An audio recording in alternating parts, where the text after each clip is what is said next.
தேவனுக்கே மகிமை உண்டாவதாக. இந்த புதிய நாளிலும் கர்த்தர் உங்களுக்கு அருளும் ஆறுதலின் மன்னா.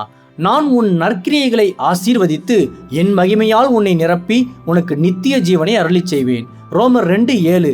சோர்ந்து போகாமல் நற்கிரியைகளை செய்து மகிமையையும் கனத்தையும் அழியாமையையும் தேடுகிறவர்களுக்கு நித்திய ஜீவன் அளிப்பார். கிறிஸ்துவுக்கு பிரியமானவர்களே, வாழ்வில் தொடர்ந்து நன்மைகள் செய்தும் எந்த ஆசீர்வாதமுமே கிடைக்கவில்லையே என்று நீங்கள் சோர்ந்து போய் கலங்கி நிற்கிறீர்களா? கவலைப்படாதீர்கள். நற்கிரியைகளை தொடர்ந்து செய்து தேவனுடைய மகிமையையும் கனத்தையும் அழியாமையையும் முழுமையாக தேடுகிறவர்களுக்கு மட்டுமே நித்திய ஜீவனை அவர் பரிசாக அளிப்பார் என்று வேதம் இன்று உங்களுக்கு மிக உறுதியாக பதிலளிக்கிறது.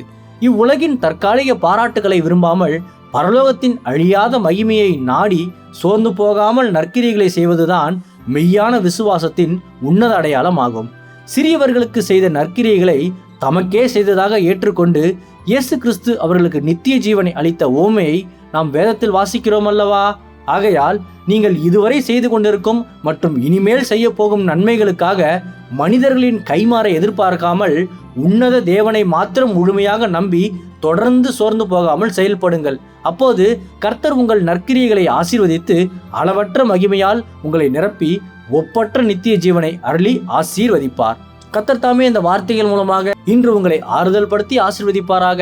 ஆமேன். அல்லேலூயா. ஜெபிப்போம். என் அன்புள்ள பரிசுத்த பரலோக பிதாவே, இந்த புதிய நாளுக்காக உமக்கு ஸ்தோத்திரம். நித்திய ஜீவனுடையவரே, இன்று என் நற்கிரியைகளை ஆசீர்வதித்து மகிமையால் என்னை நிரப்பி எனக்கு நித்திய ஜீவனை அருளிச் செய்யும். இன்று பிறந்த நாள், திருமண நாள் கொண்டாடும் உமது பிள்ளைகளின் இந்த புதிய ஆண்டை உமது நன்மை கிருபையால் முடிசூட்டி ஆசீர்வதியும். பிதாவே, இயேசுவின் வருகையில் நான் அவரோடு எடுத்துக்கொள்ளப்படும்படி என்னை தகுதிப்படுத்தும், தயார்படுத்தும். இயேசுவின் நாமத்தில் ஜெபிக்கிறேன் எங்கள் நல்ல பிதாவே.